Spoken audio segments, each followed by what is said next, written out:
दूसरा प्रश्न, मैं नाच रहा हूं यहां, मैं जो कि कभी नाचा नहीं, नाचना तो दूर, कभी सोचा भी नहीं था कि मैं नाचूंगा। मैं अपने पर ही चकित हूं, पूछता हूं कि यह क्या हो गया है मुझे। प्रेम हो गया है तुम्हें, धर्म हो गया है तुम्हें,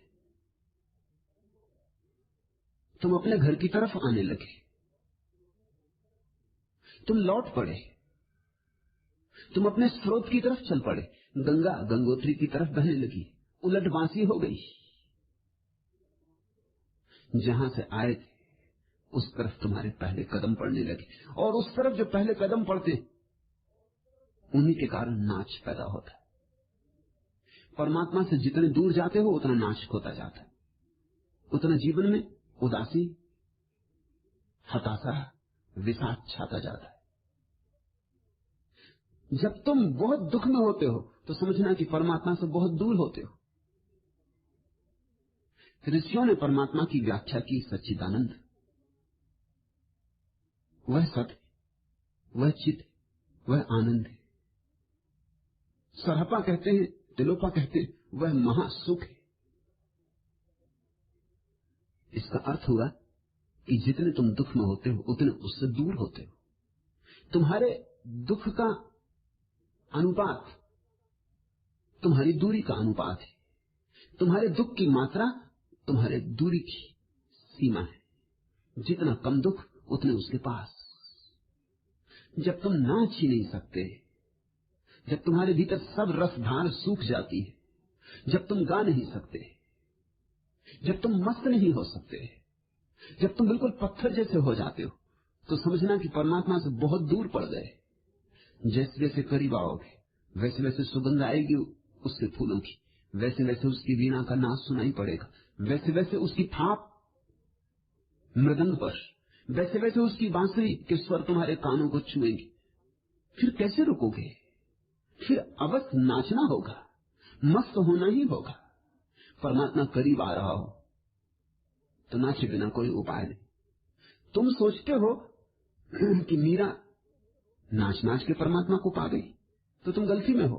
मीरा जैसे जैसे परमात्मा को पाती गई वैसे वैसे नाच बढ़ता गया। अगर नाचने से कोई सोचता है परमात्मा मिलेगा तो सब नर्तकियों को मिल जाए,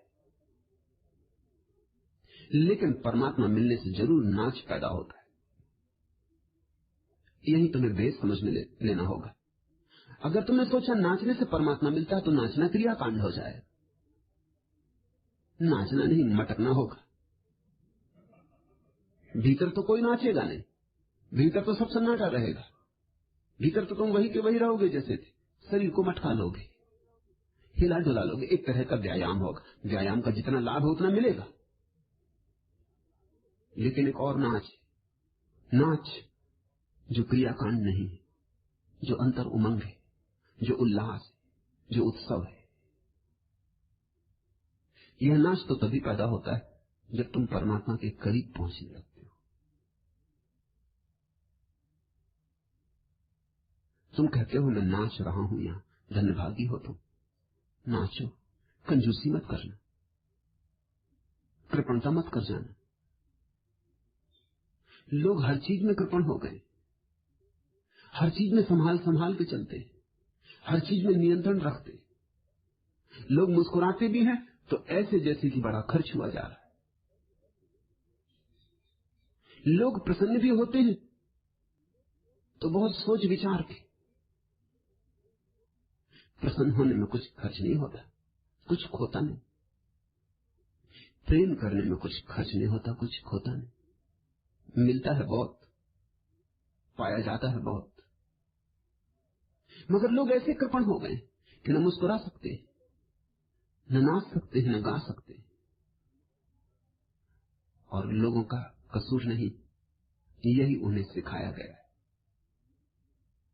सदियों सदियों का संस्कार यही है कि धर्म यानी गंभीर बात, अति गंभीर। इसलिए तुम्हारे साधु सन्यासी बिल्कुल गंभीर मालूम होते, पथरीले मालूम होते, रेगिस्तानी मालूम होते, जिनके हृदय में कोई मरुद्धान नहीं, जिनके हृदय में कोई झरना नहीं बहता जीवन के रस का। ये चारों तरफ जगत नाच रहा है, तुम देखते हो हर चीज वर्तुलाकार नाच रही, ये रास चल रहा है। जिस पृथ्वी पे तुम बैठे हो ये भी भागी जा रही, बड़ी त्वरा से नाची जा रही, ये थिर नहीं है, ये नृत्य में है। ये सूरज का चक्कर लगा रहे, इसका नाच सूरज के पास चल रहा, सूरज इसका प्रेमी, सूरज इसका कृष्ण है, ये गोपी है। और ऐसे ही चांद भी नाच रहा है। चांद पहले तो पृथ्वी का चक्कर मार रहा है, फिर पृथ्वी के साथ सूरज का चक्कर मार रहा है। ऐसे ही और ग्रह उपग्रह नाच रहे हैं, ऐसे ही सारे तारे नाच रहे हैं, अनंत अनंत तारों का ये महोत्सव तुम देखते हो। यहां हर चीज नाच रही, बड़ी से बड़ी चीज। सूरज भी किसी और महासूरी के इर्द गिर्द नाच रहा है। वैज्ञानिक उसकी खोज में लगे कि वो महासूरी कहां है, जिसके केंद्र को मानकर हमारा सूर्य नाच रहा है। जरूर नाच तो रहा है, इसलिए कोई केंद्र भी होगा। जब कोई नाचेगा तो केंद्र भी बनेगा, परिधि होगी तो केंद्र भी होगा।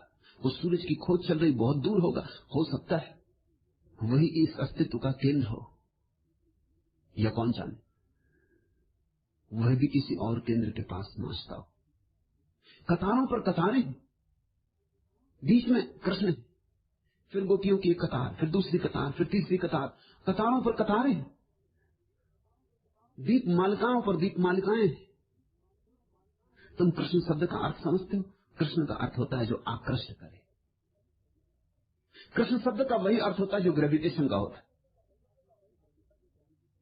आकर्षण, कर्षण। कृष्ण, कृष्ण शब्द का अर्थ होता है जो केंद्र है सारे आकर्षण का, जिसके आसपास सब नाच चल रहा है। जैसे ही तुम नाचोगे कि चाहे कृष्ण कितने ही फासले पर हो, वह तुम्हारा केंद्र बन गया। तुम परमात्मा के पास ही नाच सकते हो। किसी भी कारण से नाचो, परमात्मा का एक झोंका तुम्हारी जिंदगी में आ जाए। किसी स्त्री के प्रेम में पड़ के नाचो, वो भी परमात्मा का ही झोंका है। कि आई हवा की एक लहर, तुम्हारे घर बेटा पैदा हुआ है और तुम नाच उठे हो, आई उसी की एक लहर। तुम्हारे बगीचे में फूल खिला है गुलाब का और तुम नाच उठे हो, आई उसी की खबर। आए नूपुर के स्वन झंझन, खिंच गए प्राण भर गए श्रवण। आए नूपुर के स्वन झंझन, हो उठा तरंगित सुख समीर। कांपा अंबर का वक्ष धीर, आई श्रवणों में उत्कंठा। जग गई जगत की विशुद्ध पीर, जब ध्वनि आई रुंझुनन झुनन। जब गूंजा मादक नूपुर स्वन, भग गया दिशाओं में सपना। जग भूला अहम भाव अपना, मृण में भी बना परम तन में। झंकर की गुंजार वितान तना, स्वर भर लहराया मलय पवन। आए नूपुर के स्वन झंझन, कोहम की तान पुरानी मम। अब तक थी अनुत्तरित विभ्रम, पर अब नूपुर गुंजवारों में मिल गया समुद्र सोहम का सम। हमने पाया कुछ आश्वासन, आए नूपुर के स्वन झंझन।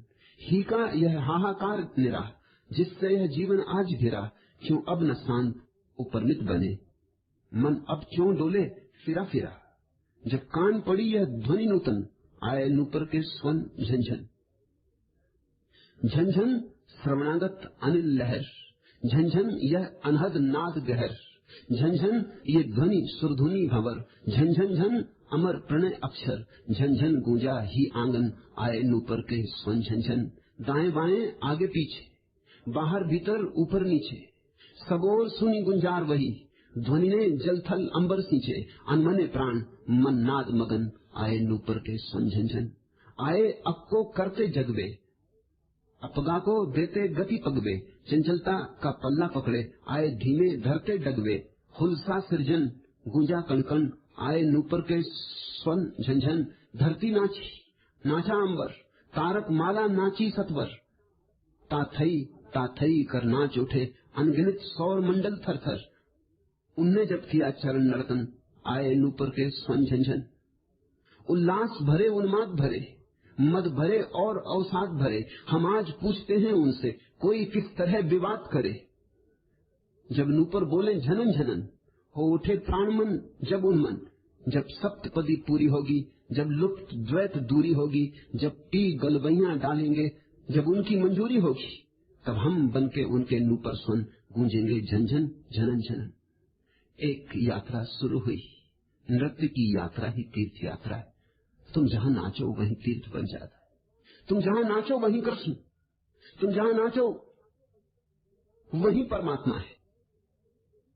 पूरे भाव से नाचो तो तुम उसके पैरों के घूंगर बन जाओगे। पूरे हृदय से गाओ, तुम्हारे कंठ में वही गाएगा।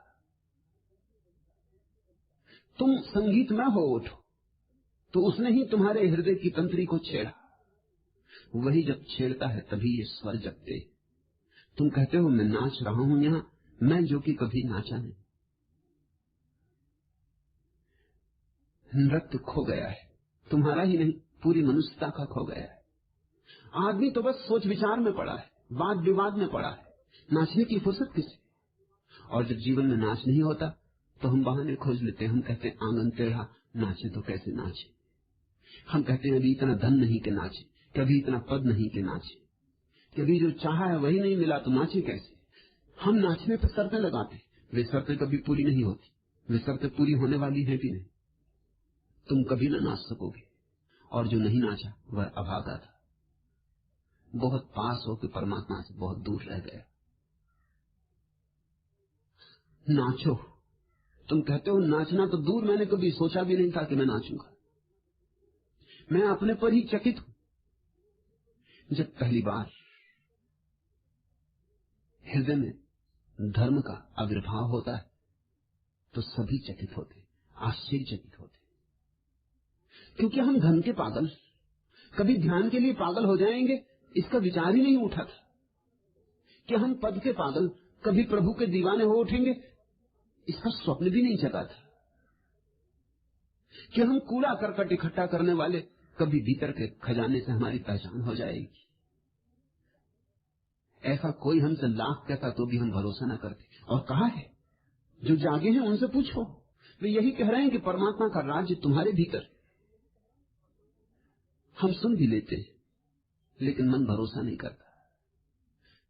हम सिर भी झुका लेते हैं, हम बुद्धों क्राइस्टों के चरणों में जाकर नमस्कार भी कराते, मगर वैसे के वैसे वापस लौट आते। न कोई स्नान होता, न कोई ध्यान होता, न हमारे जीवन में उस परम का कोई स्वाद जन्मता है। यहां तो एक जीता जागता हुआ धर्म पैदा हो रहा है, नाचता हुआ धर्म, हंसता हुआ धर्म। मैं जीवन के गहन प्रेम में हूं और वही तुम्हें सिखा रहा हूं। मैं जीवन विरोधी नहीं, मैं तुम्हें जीवन का त्याग नहीं सिखा रहा हूं, जीवन को कैसे भोगा जाए यही सिखा रहा हूं। यही तो अड़चन है पंडित पुरोहितों को, क्योंकि वो समझते हैं मैं भोगी हूं। ठीक ही समझते, क्योंकि मेरी धारणा है कि परमात्मा